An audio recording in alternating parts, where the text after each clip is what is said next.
एकीकडे सीएम म्हणजे common man, DCM म्हणजे डेडिकेटेड कॉमन मॅन अशा वल्गना करणारं सरकार नेमका सामान्य लोकांच्याच तोंडचा घास कसा हिरावतो ह्याचा पुन्हा एकदा धक्कादायक खुलासा समोर येत आहे.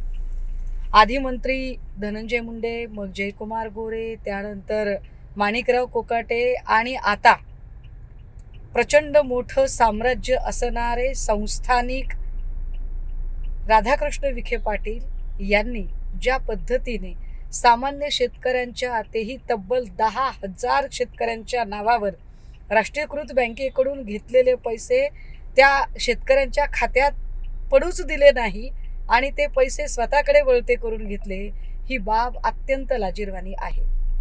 एवढ्या मोठ्या संस्थाचालक आणि संस्थानिक धनी असणाऱ्या माणसाने सामान्य शेतकऱ्यांच्या तोंडचा घास पळवावा हे अत्यंत वाईट आहे. महायुती सरकारसाठी ही शर्मेनं मान खाली घालणारी बाब आहे.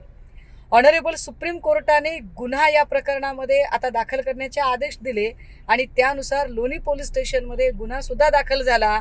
परंतु इतक्या भ्रष्ट मंत्र्याला, जो मंत्री इथल्या गोरगरीब शेतकऱ्यांच्याच तोंडचा घास पळवतो, असा मंत्री महायुतीच्या सरकारमध्ये चालतो कसा काय? आमची आता मागणी असेल की मुख्यमंत्री देवेंद्र फडणवीस यांनी तात्काळ मंत्री राधाकृष्ण विखे पाटील यांचा राजीनामा घ्यायला हवा. घ्या परदेशात भरारी, तेही सर्वसामान्यांना परवडणारी. ₹1 भरा आणि थायलंडमध्ये फिरा.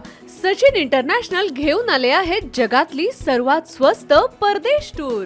पूर्ण 5 दिवसांचं पॅकेज आता फक्त ₹32,999 पॅकेजमध्ये विमान प्रवास, हॉटेल, ब्रेकफास्ट, ट्रान्सपोर्ट आणि प्रेक्षणीय स्थळे. सचिन इंटरनॅशनल 18 वर्षांपासून पर्यटन क्षेत्रातील एक विश्वसनीय नाव. सचिन इंटरनॅशनल सोबत मनसोक्त फिरा. संपर्क 7767989898.